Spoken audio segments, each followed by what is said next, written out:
Haremos lectura, mis hermanos, del versículo 23 al 26, continuando con el tema de la Cena del Señor. Dice la palabra del Señor: porque yo recibí del Señor lo que también os he enseñado, que el Señor Jesús, la noche en que fue entregado, tomó pan, y habiendo dado gracias, lo partió y dijo: tomad, comed, este es mi cuerpo, que por vosotros es partido. Haced esto en memoria de mí. Asimismo, tomó también la copa después de haber cenado, diciendo: esta copa es el nuevo pacto en mi sangre. Haced esto todas las veces que la bebiereis en memoria de mí. Así pues, todas las veces que comieres este pan y bebieres esta copa, la muerte del Señor anunciáis hasta que Él venga. Puestos en pie, hermanos, vamos a entonar para la honra y la gloria de Dios, hermanos, la alabanza que se llama Puedo confiar en el Señor.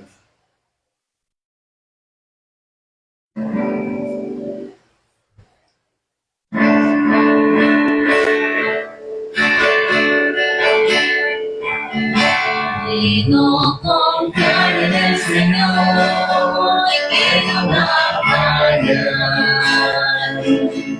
Puedo confiar en el Señor, que me va a guiar. Si el sol llega a oscurecer y el cielo a nublar, yo igual confío en el Señor, que no va a fallar.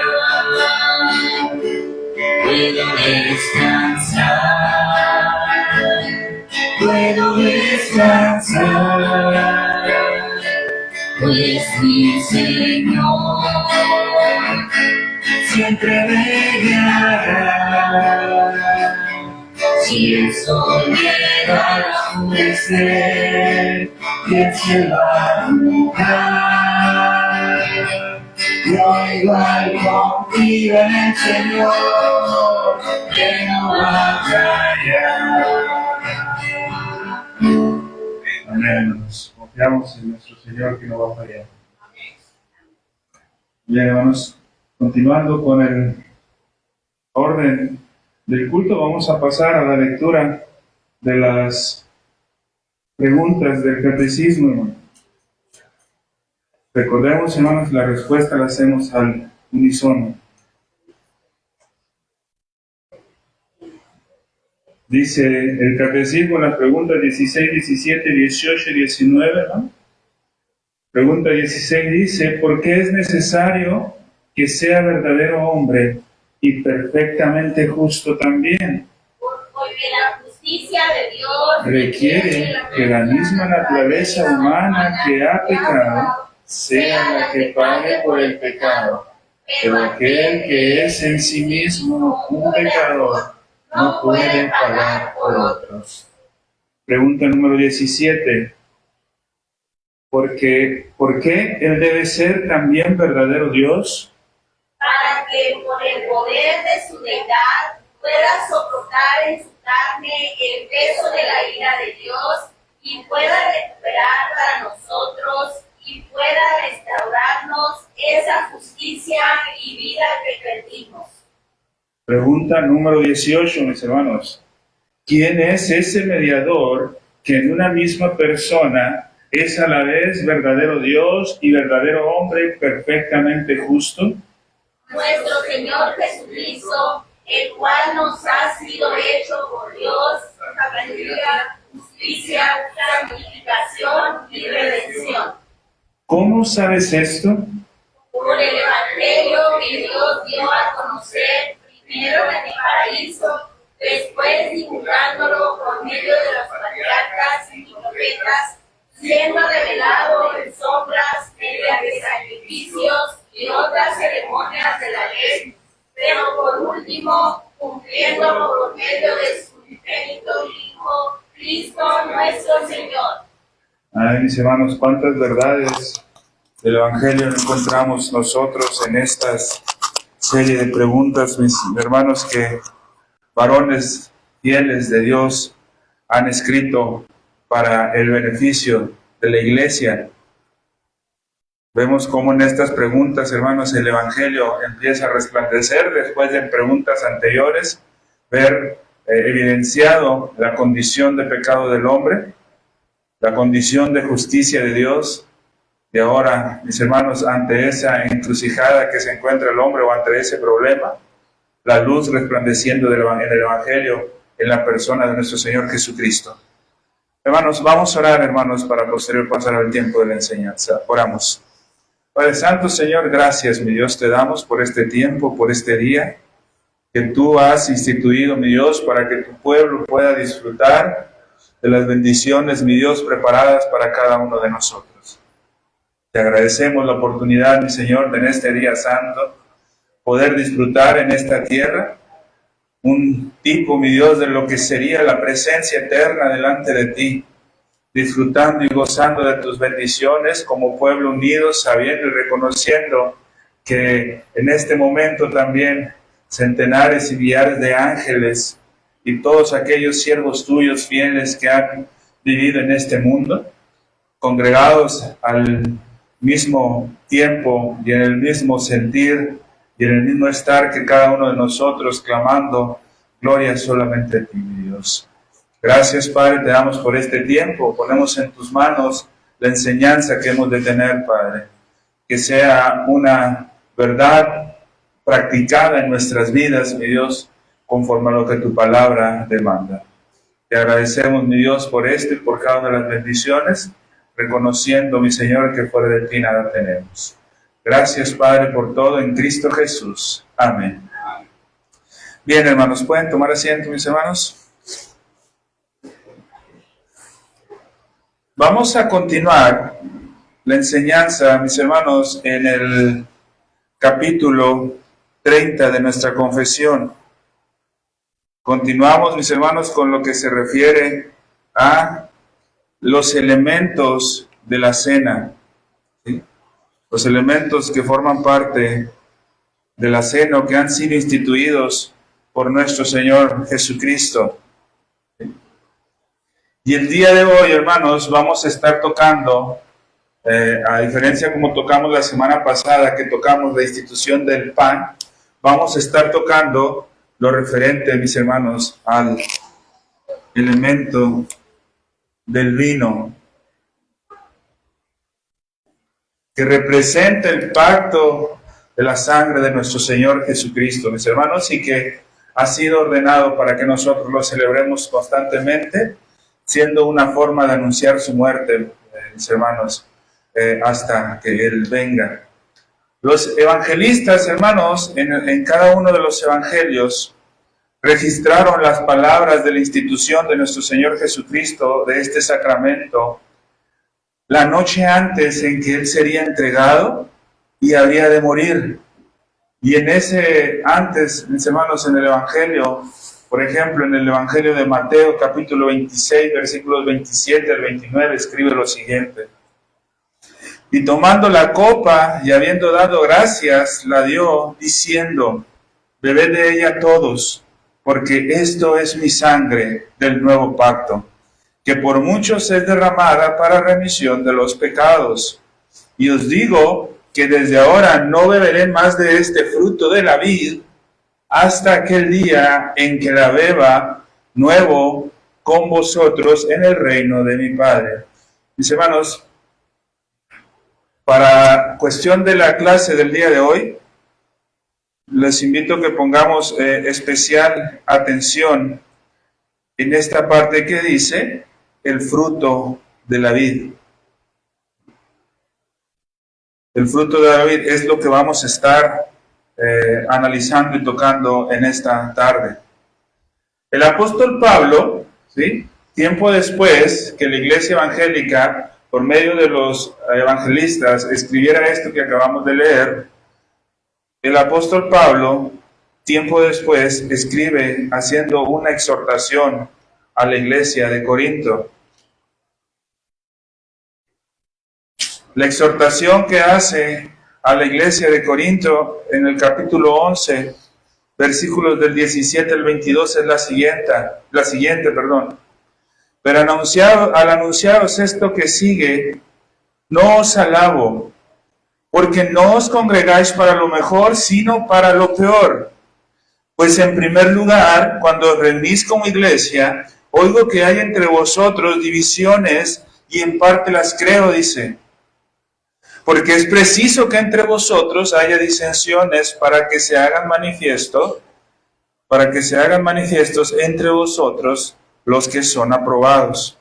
Cuando pues os reunís vosotros, esto no es comer la cena del Señor, porque al comer cada uno se adelanta a tomar su propia cena, y uno tiene hambre y otros se embriagan. Ojo lo que dice aquí, hermanos. Unos tienen hambre y otros se embriagan.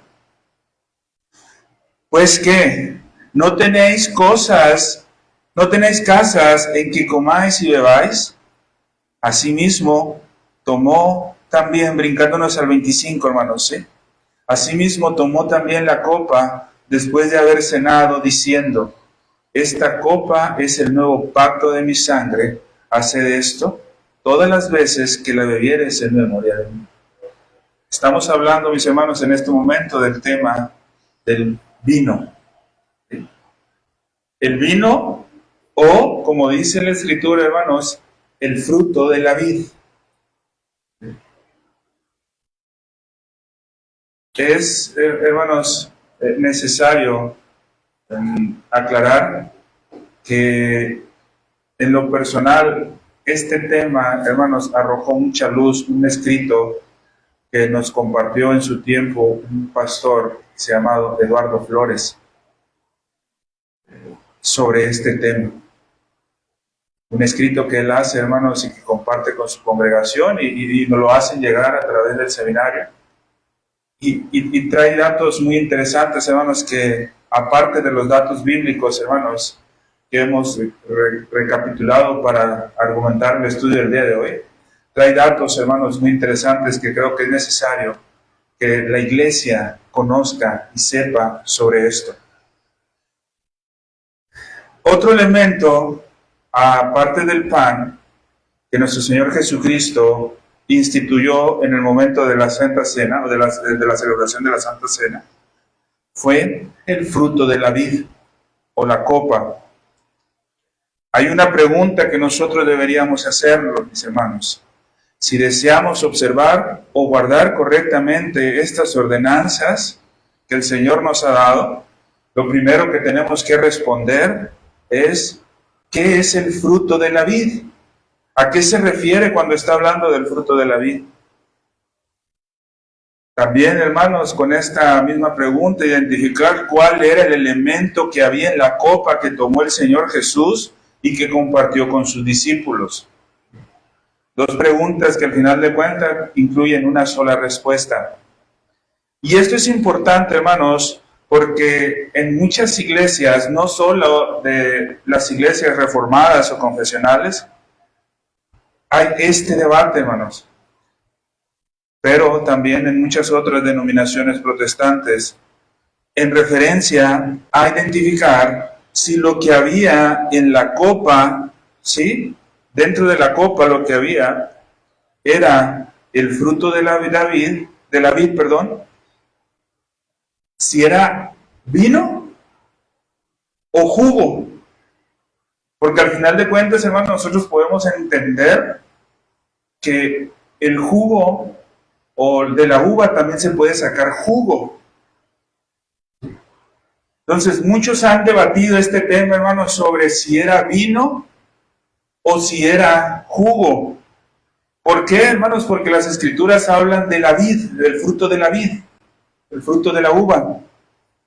Y hay muchos que pueden tener esta duda, mis hermanos, y el día de hoy trataremos de argumentar la postura correcta que nosotros como iglesias confesionales, bautistas, confesionales y reformadas tenemos, hermanos. Para nosotros poder responder esta pregunta, hermanos, lo primero que tenemos que hacer es irnos al contexto donde se estaba celebrando la cena por primera vez. ¿sí? En el momento en que fue instituido. Recordemos, hermanos, que eso mismo hicimos con el elemento del pan. Ahora nos vamos a ir, hermanos, para analizar el elemento del vino. La cena del Señor, hermanos, como habíamos dicho, fue instituida en la Pascua judía. Ahí fue en ese tiempo en el que fue instituido. En aquel tiempo, hermanos, lo que las fiestas judías en esos tiempos incluían eran 4 copas de vino en la celebración de la Pascua. Esto, hermanos, afirmado por la Mishnah judía.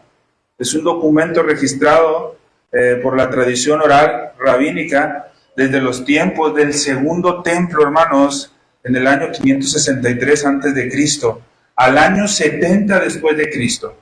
Ellos afirmaban, hermanos, que en ese momento, en ese tiempo, se celebraba la Pascua con el uso de 4 copas de vino. ¿Sí? En el capítulo 10 de este libro, hermanos, habla de la manera correcta en la que se debía celebrar la Pascua, según la tradición oral de los judíos. Y esta era la siguiente, hermanos, ojo lo que decía la Mishnah. En la noche de la Pascua, desde el cierre hasta la tarde de la ofrenda, nadie debía comer hasta la caída de la noche. Aún la persona más pobre en Israel no debía comer en la noche de la Pascua, a menos que se reclinara.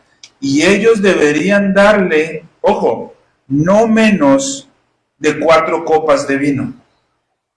Esa era la tradición, hermanos, en el momento de celebrar la Pascua judía. La copa, hermanos, con la cual el Señor instituyó la ordenanza de la cena, es muy probable, hermanos, que correspondía a la 4ª copa de la fiesta de la Pascua. En el momento de estar usando la 4ª copa, según la tradición, hermanos, allí fue el momento en el que el Señor Jesús instituye la Pascua. Copas de vino. ¿Sí? Esto lo sabemos, hermanos, por la forma en lo que Lucas registra cómo Jesús repartió entre sus discípulos lo que correspondería en ese sentido a esa copa. ¿Sí? Pero la pregunta, continuamos, hermanos, ¿qué contenía la copa? A la luz de la tradición judía, lo que debemos saber es que la copa que tomó Jesús y que ordenó para celebrar el sacramento contenía vino. A la luz de la tradición judía, hermanos, como se celebraba esta Pascua, estas fiestas, contenía vino. Ojo, el fruto de la vid era conocido como el vino, no era jugo de uva. ¿Sí? Hay un teólogo llamado Joachim Jeremías, hablando o haciendo referencia al término griego togenema tes ampelou, ¿sí? Que es el fruto de la vid, afirma que estas palabras correspondían para los judíos en tiempos de Jesús a vino. ¿Sí? Entonces él dice, hermanos, que no hay base suficiente para decir que Jesús instituyó la cena del Señor con otra cosa que no fuera el mismo vino que era usado en la Pascua. Razón por la cual, hermanos, ¿sí? Tiempo después, el apóstol Pablo a la iglesia de Corintio, específicamente el capítulo 11, versículos 20 y 22, él que hace, hermanos, él condena el abuso que muchos estaban teniendo sobre el uso del vino. Ojo, hermanos, importante, no condena el uso del vino, condena el abuso que muchos estaban incurriendo al hacer uso del vino en la celebración de la cena. La iglesia de Corinto, mis hermanos, estaba aprovechando en algún sentido esa celebración o la celebración de la cena del Señor para embriagarse con el vino que se utilizaba durante la celebración. Ese era el problema. Es claro, hermanos, con esto que el fruto de la vid que usó el Señor en la copa cuando instituyó la cena no era otra cosa más que vino. ¿Sí? Es decir, hermanos, jugo fermentado de la uva. Hay procesos, hermanos, que hacen que el jugo de la uva no se fermente. Y eso se convierte en el jugo que nosotros conocemos, hermanos, de uva. ¿Sí? Pero este era jugo fermentado de uva. ¿Y qué es el vino, hermanos? Jugo fermentado de uva. ¿Sí? Eso es el vino. Y esa era la costumbre, hermanos. Ese jugo fermentado, hermanos, que es el fruto de la vid y que es vino, era capaz de embriagar a las personas que hacían abuso de su uso. ¿Sí? Como el apóstol Pablo estaba corrigiendo a la iglesia de Corinto, hermanos. ¿Sí? Ahora,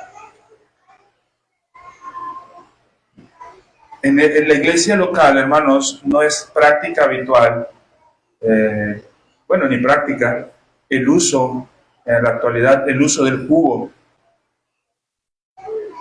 Lamentablemente, hermanos, en muchas iglesias sí lo es.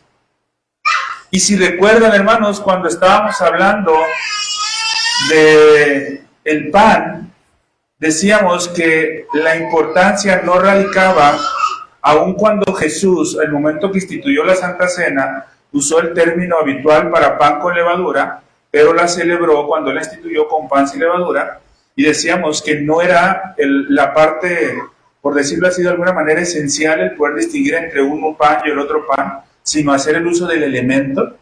¿Sí? En este caso, hermanos, sí hay diferencia.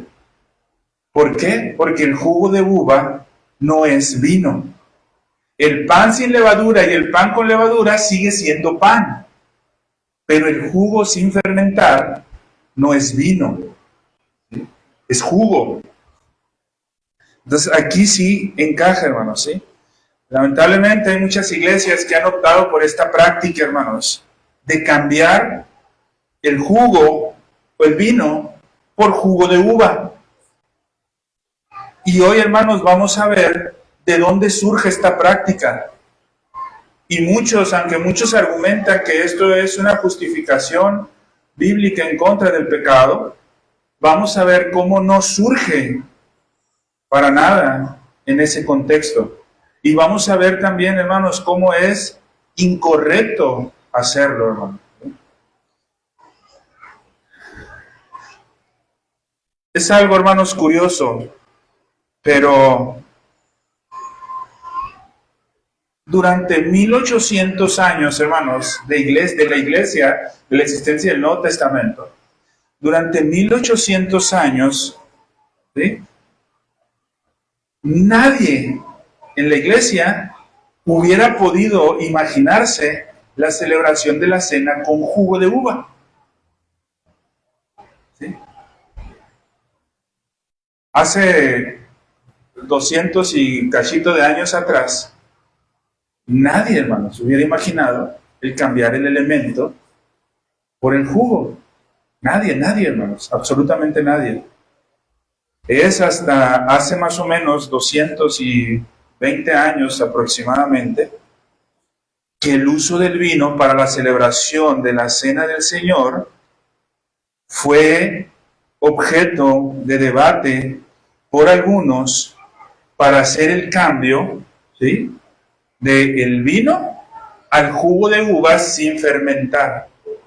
Pero estamos diciendo, hermanos, que esto sucedió hace más o menos aproximadamente como 200 años. ¿Sí? Allí se da ese cambio. Tenemos, hermanos, testimoniales de que la iglesia primitiva observaba la ordenanza exclusivamente con vino.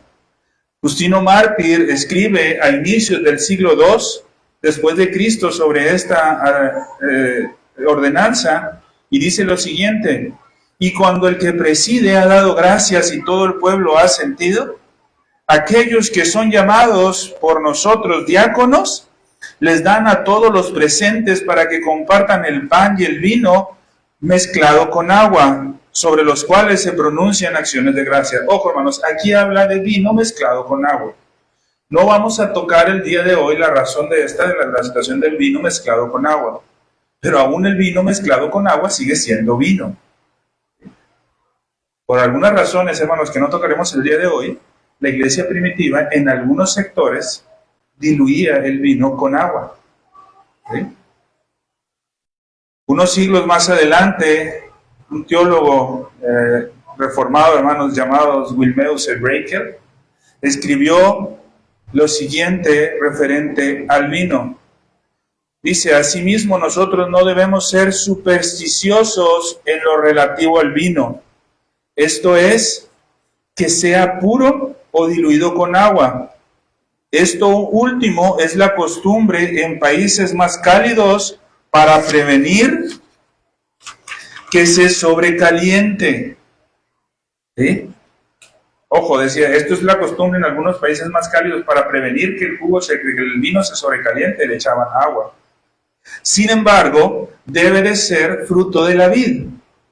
También no debe de ser importante si uno toma el vino de una copa o de un vaso. Asimismo, la manera en la que esto se hace. ¿Sí?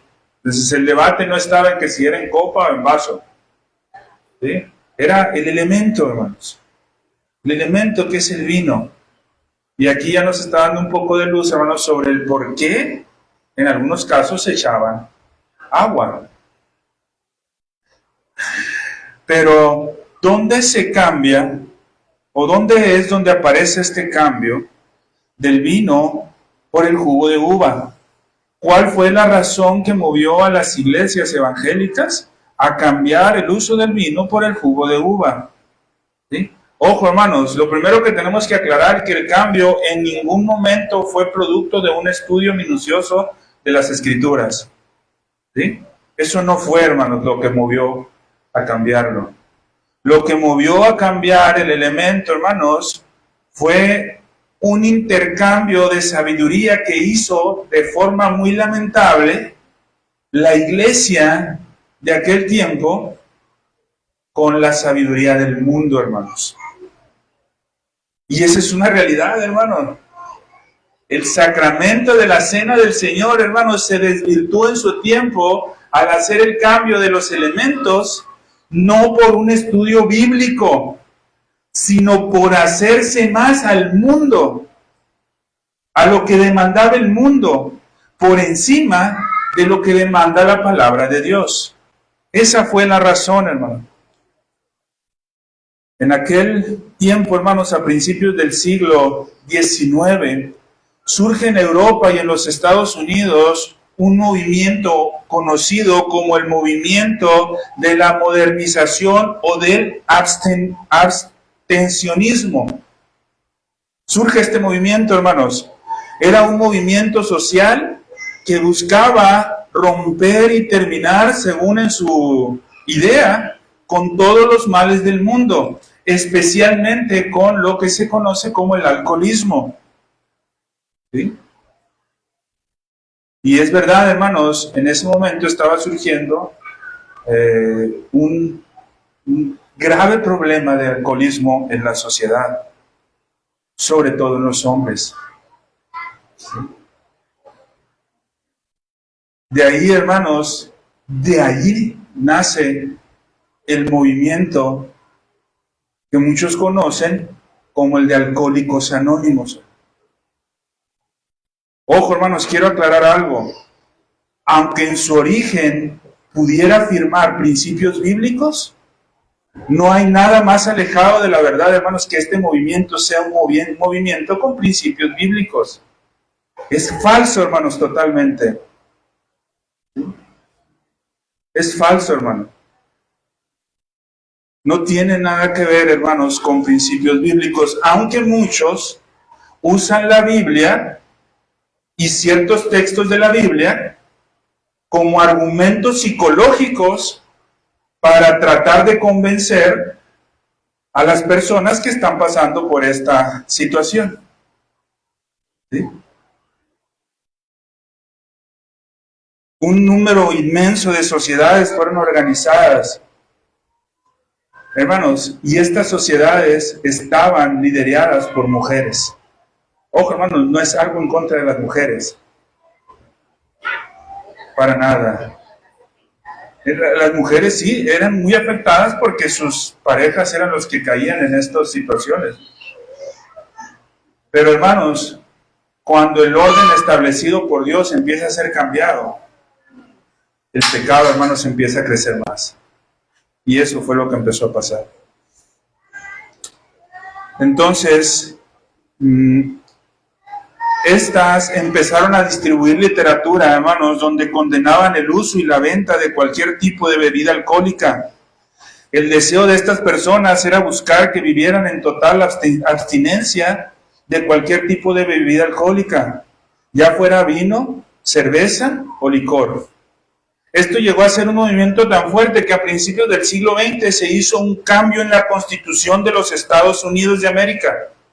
Ahí se hace un cambio en la Constitución en la cual en aquel tiempo empezaron a prohibir la venta o el transporte de licores, hermano. Fue esa la razón, ¿sí?, por la que la sociedad en general llegó al punto de considerar el vino que se usaba en la celebración de la Cena del Señor como algo perverso. Hasta aquí, hermanos, hemos entendido la razón de dónde surge esto. Y lo delicado, hermanos, de esto. ¿Sí? Este movimiento, hermanos, argumentaba lo siguiente: si el uso del alcohol es pecaminoso y Jesús nunca pecó, entonces no pudo haber usado una bebida alcohólica como el vino en la Cena del Señor, decían ellos. ¿Sí? En este pensamiento, ¿sí?, decían ellos, Jesús debió haber usado alguna otra bebida. Y muchos empezaron a argumentar que el jugo de uva sin fermentar, era también fruto de la vid. Gradualmente, las iglesias que habían adoptado el evangelio de la abstención cambiaron los elementos del sacramento y empezaron a sustituir el vino, por el jugo de uva. Como en aquel tiempo, hermanos, y no el jugo de uva de como se tiene ahora industrializado, hermanos, ¿sí?, sino que empezaron a hacer jugo de uva. ¿Sí? En aquel tiempo, hermanos, como no había los medios para refrigerar como los tenemos ahora, ¿sí?, al momento de empezar a hacer el jugo, ¿sí?, el jugo con el tiempo comenzaba a fermentarse. Forzosamente, hermanos. El vino, hermanos, ¿qué es? Mueles la uva, sacas el jugo y la pones a tiempo. ¿Sí? Inclusive no necesita estar ni refrigerado. Y con el tiempo solo va a empezar a fermentar. Ellos empezaron a hacer eso, hermanos, sí. Entonces no vamos a poner vino, vamos a hacer jugo de uva. Pero como no había las condiciones óptimas para mantenerse durante un tiempo, ese jugo se empezaba a fermentar. ¿Y qué pasaba? Pues se convertía en vino otra vez. ¿Sí?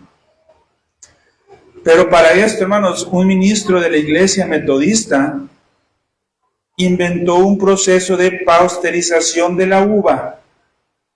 La pasteurización de la uva era lo que iba a impedir que el jugo de uva se fermentara. Fíjense hasta dónde llegó, hermanos, un ministro de la iglesia metodista, hermano,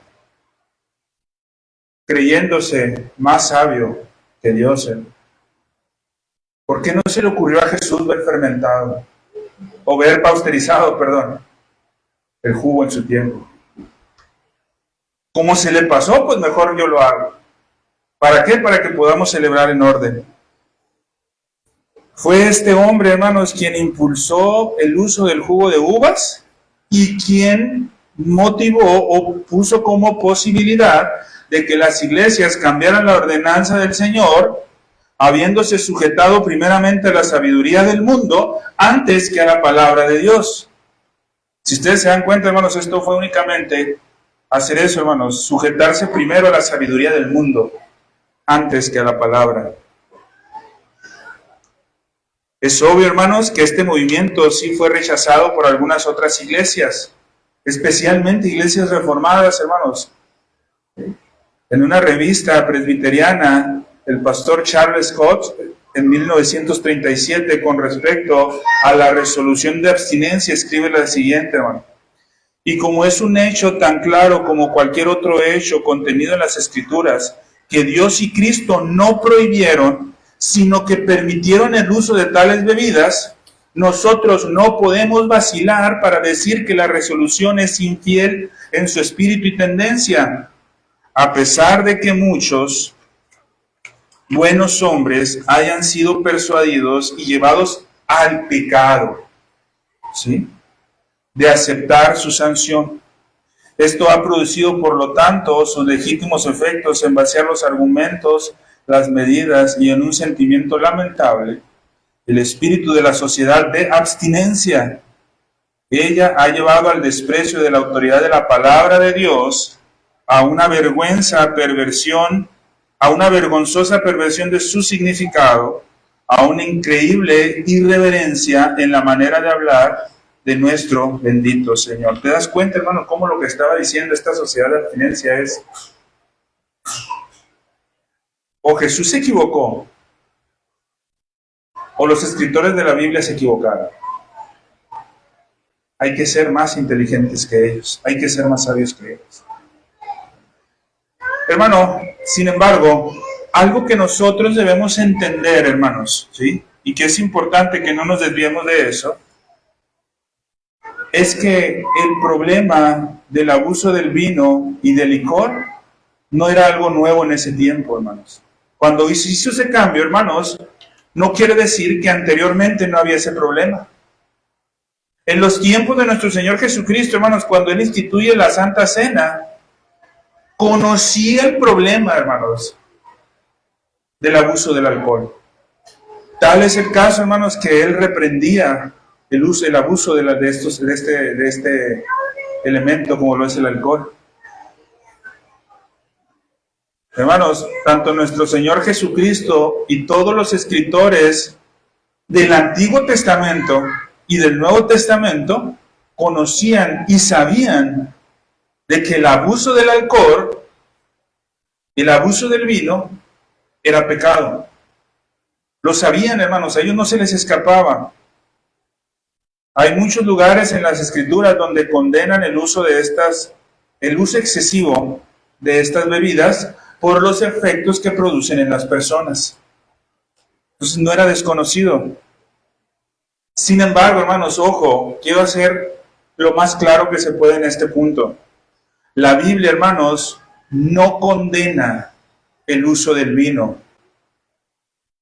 De hecho, hermanos, tampoco condena el uso del licor.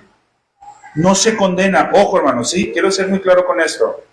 Y muy cuidadoso, hermanos, para quien nos ve y quien nos escucha también. La Biblia no lo condena, el uso del vino ni el del licor. Es más, hermanos, ¿sí?, ni siquiera afirma que inherentemente estos elementos sean malos. Es más, hermanos, tampoco prohíbe al pueblo de Dios hacer uso de ellos. No hay, hermanos, lugar donde lo prohíba. ¿Sí? Al contrario, hermanos, lo que la Escritura sí nos dice es que explícitamente dice que Dios provee esto como un regalo para que lo disfrutemos. El problema, hermanos, es que hemos preferido satanizar las cosas en lugar de reconocer la depravación del hombre. ¿Te das cuenta, hermanos, cuando tú empiezas a argumentar, es que el vino es malo, es que el licor es malo? Prácticamente estás diciendo, es que el vino y el licor es malo, pobrecito el hombre que lo consume. No, hermanos, el malo, el perverso, el depravado, es el hombre que consume eso.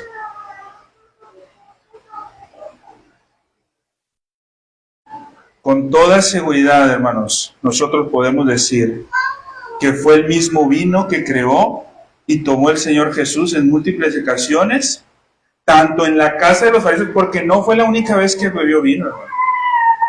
¿Sí? Lo tomó también en la casa de los fariseos, lo tomó con los pecadores, ¿sí? Y lo tomó con sus discípulos, y ese fue el mismo vino, hermanos, que él tomó con los suyos en el aposento alto, y por medio del cual instituyó uno de los dos elementos del sacramento. Este movimiento, hermanos, de abstinencia que promovió el cambio del vino por el jugo de uvas sin fermentar en las iglesias protestantes tampoco fue algo nuevo. En los tiempos de los apóstoles también había algunos maestros en las iglesias que promovían este tipo de cosas. Pablo, hermanos, escribe a Timoteo advirtiéndole en 1 Timoteo capítulo 4, versículos del 1 al 5 dice: pero el Espíritu dice claramente que en los postreros tiempos algunos apostatarán de la fe, escuchando espíritus engañadores y a doctrinas de demonios, por la hipocresía de mentirosos que, teniendo cauterizada la conciencia, ojo, prohibirán casarse y mandarán abstenerse de alimentos que Dios creó para que con acción de gracias participasen de ellos los creyentes y los que han conocido la verdad.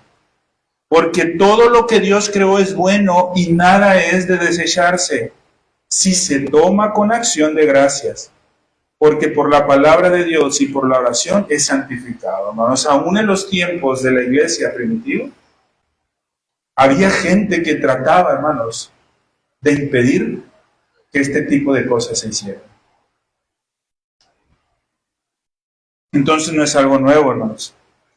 A la iglesia de Colosas, hermanos, o en Colosas les dijo también lo siguiente en el capítulo 2, versículos 20 y 23. Pues si habéis muerto con Cristo en cuanto a los rudimientos del mundo, ¿por qué como si vivieses en el mundo os sometéis a preceptos tales como no manejes, ni gustes, ni aun toques, en conformidad con mandamientos y doctrinas de hombre, cosas que todas se destruyen con el uso? Tales cosas tienen la verdad, ojo lo que dice aquí, hermanos, tales cosas tienen la verdad cierta reputación de sabiduría, en culto voluntario, en humildad y en duro trato del cuerpo, pero no tienen valor alguno contra los apetitos de la carne. Vemos, hermanos, cómo están haciendo estas advertencias. ¿Sí? El mismo error, hermanos, el mismo error que combatió el apóstol Pablo en la iglesia primitiva, es el mismo error al que han caído muchas iglesias que se han convencido por argumentos humanos antes que la palabra de Dios. Hermanos, ¿quién creó el vino? Dios. Hermanos, si todo lo que creó Dios es bueno. Dios, hermanos, entrega esto como un regalo a los hombres para que sea recibido con acción de gracias. Quienes promueven, hermanos, el abstencionismo de estas bebidas, están actuando, hermanos, como lo hacen los falsos maestros contra los que Pablo predicó. Están enseñando, hermanos, doctrinas de demonios. Pues es satánico, hermanos, ojo, es satánico pensar que el mal y el pecado están localizados en una cosa material, hermanos. Porque las cosas materiales, hermanos, fueron creadas por Dios. Y te das cuenta, hermanos, cuando dices, eso es pecado, y lo enfocas a otra cosa que no sea en ti, estás creyéndote más sabio que Dios.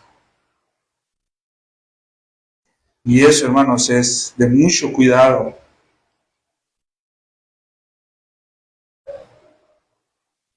Es mentira, hermanos, que el vino sea la causa del alcoholismo.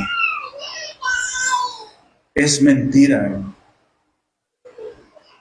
Este movimiento quiso argumentar que el vino era la causa del alcoholismo. Y no, hermanos, no es una invitación para que todos consumamos el vino o el alcohol de forma abierta y sin detenerse, hermano. Es una invitación, hermanos, para que reconozcamos todos que todo lo que Dios creó es bueno. Y hay cosas, hermanos, que inclusive las creó Dios para que nosotros las usemos como acción de gracia o con acción de gracia. Hermano, el comer en exceso es pecado. El comer en exceso es pecado, hermano. Pregunto, ¿el comer es malo? No, hermano. ¿Cuántos de nosotros pudiéramos vivir sin comer? No, ¿verdad? El problema, hermanos, no está en la cosa material, ¿sí? Que la glotonería sea mala no quiere decir que la comida sea mala. Así como el embriagarse sea malo, no quiere decir que el vino sea malo, ¿sí? Tratar el vino, hermanos, ojo, esto es importante, hermanos, que reconozcamos. Tratar el vino como la causa del pecado es negar, hermanos, una de las enseñanzas más básicas de las Escrituras, que es la depravación del hombre. La causa del pecado, hermanos, es el hombre. Somos nosotros, hermanos. Nuestra condición pecaminosa es la causa del pecado. No podemos, hermanos, nosotros satanizar algo que Dios nos ha dado para el disfrute y el gozo con acción de gracia. Ahora, hermano, que estás aquí y quizás que me escucha, mucho cuidado con esto, hermano. Esto no es una invitación abierta a que todos cambiemos el refresco que tenemos en la casa por una botella de vino. ¿Sí? Esto no es una invitación a eso, hermano. Lo que estamos buscando, hermanos, es enseñar que el vino no es malo, que el hombre pecaminoso, que el hombre depravado, al hacer un uso excesivo de esto, él está pecando. Pero como pudiera ser con cualquier otra cosa, hermano, creada por Dios. ¿Sí? Entonces, hermanos, estemos atentos, hermanos. No, hermanos. No es una invitación, hermanos, para que ahora nuestras celebraciones las usemos y consumamos el vino. No es una invitación para eso, hermanos. ¿Sí? Si alguien, hermanos, quiere hacerlo, tiene que tener mucho cuidado, hermano, de no hacer un uso excesivo de él. Tiene que tener mucho cuidado. Pero no porque el vino, hermanos, vaya a causar algo en el hombre, sino que el hombre, hermanos, es propenso, hermanos, al pecado.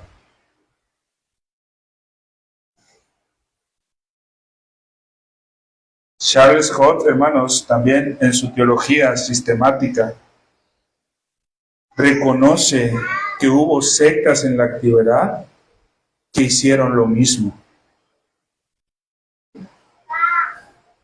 Y dice esto, hermanos, ojo, es un dato muy interesante, hermano. No era el jugo de la uva como existía, no era el jugo de la uva como existía en la fruta, sino el jugo sometido a tal proceso de fermentación que aseguraba su preservación y le daba las cualidades adscritas a él en las Escrituras, ¿sí? Es decir, no era simple y sencillamente el jugo, era el proceso que se hacía.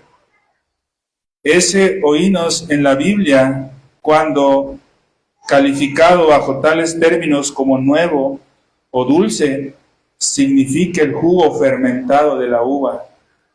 Y esto está directamente abierto a cuestionamientos. Nunca ha sido cuestionado en la Iglesia, si exceptuamos a unos pocos cristianos en el presente, y puede ser dicho con seguridad que no hay académico en el continente de Europa que tenga la más mínima duda sobre el tema. Aquellos en la iglesia primitiva, cuyo celo por la abstinencia le llevó a excluir el vino de la mesa del Señor, ojo con esto, hermano, eran lo suficientemente consistentes como para sustituirlo con agua. Ellos eran llamados Tatiani por el nombre de su líder. Ellos no solo se abstenían del uso del vino, sino que denunciaban como impío aquello que los tomaban, pero también repudiaban la comida animal y el matrimonio, afirmando que el diablo era su autor. Ellos prontamente desaparecieron de la historia. El sentido llano de la Biblia en este tema ha controlado la mente de la iglesia y debe ser esperado que continuará controlándola hasta el fin del tiempo. Entonces, mis hermanos, ¿cuál era el contenido que tenía la copa cuando nuestro Señor Jesucristo instituye la Santa Cena? ¿Cuál fue el elemento que Él instituyó, que Él llamó el fruto de la vid? Sin lugar a dudas, hermanos, la evidencia bíblica e histórica es que lo que el Señor le ordenó a la iglesia para ser usado como el símbolo de su sangre fue el vino. Por lo tanto, hermanos, esto es algo que la iglesia no debería atreverse en lo más mínimo a pensar en cambiar. ¿Te das cuenta, hermanos, lo que está rechazando la iglesia o la doctrina que está rechazando al hacer este cambio por el pensar que el vino es mal?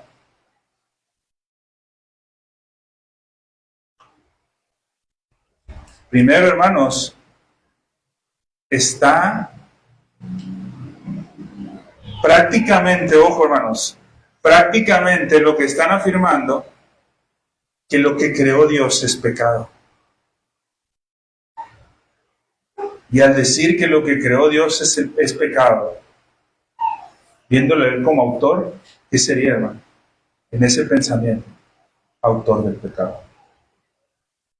Entonces, mi hermano, para ir cerrando con este tema, el problema no está en el vino, así como tampoco está en el licor, hermano. Ahí no está el problema. El problema está en el hombre, en que el hombre es depravado, hermanos. En que el corazón del hombre, hermanos, necesita de Cristo para no practicar el pecado. En que el corazón del hombre necesita ser santificado, hermanos, por Cristo para poder consumir esta tan hermosa bebida que Dios ha creado para el bien de su pueblo. Pero ojo, hay que tener cuidado, porque el exceso es condenado en la Escritura. ¿Te das cuenta, hermano, cómo no es condenado el uso del vino? Es condenado el exceso que se hace del vino. Y el culpable del exceso del uso del vino, hermanos, ¿quién es? ¿Es la uva? ¿Es el vino? Es el hombre, hermanos, somos nosotros.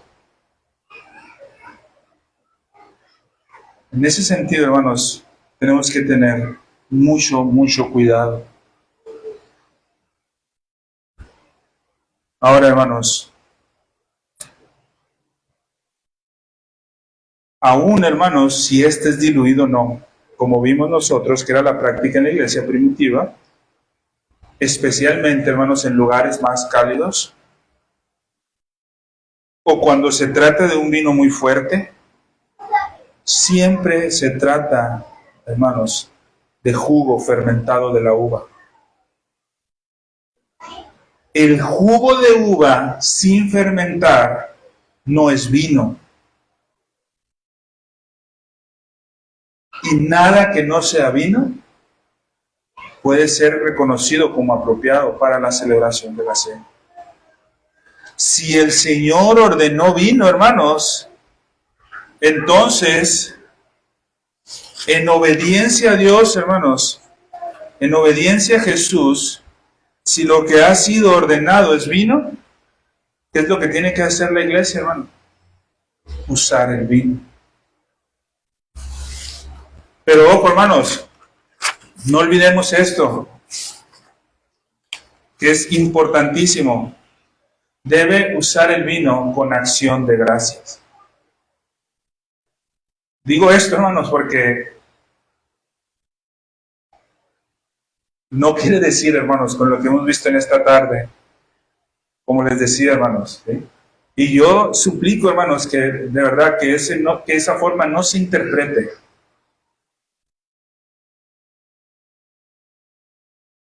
Que vayan a decir, es que el hermano Hugo nos dijo que podemos comprar unas 3, 4 botellas de vino para tener en la casa. No, hermanos. Nunca, hermanos, estoy diciendo eso. Ahora, hermanos, como tampoco estoy condenando, hermanos, a aquel que lo quiera hacer. Pero sí estoy advirtiendo, hermanos, que el vino no es malo. Nosotros somos los malos. Es ahí, hermanos, el punto. El elemento que Dios ha instituido, hermanos, es maravilloso. El elemento que Dios ha instituido, hermanos.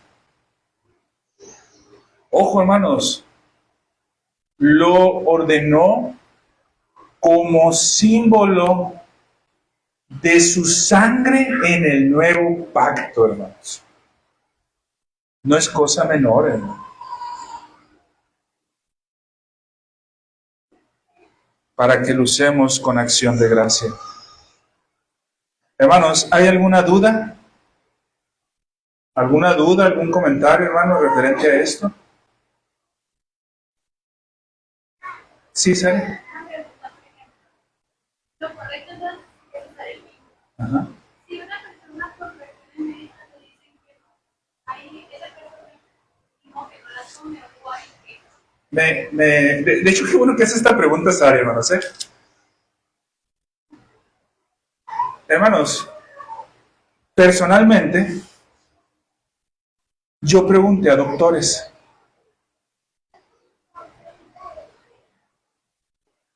No hay ninguna restricción médica, hermanos, según a la gente que he preguntado, sobre el consumo del vino.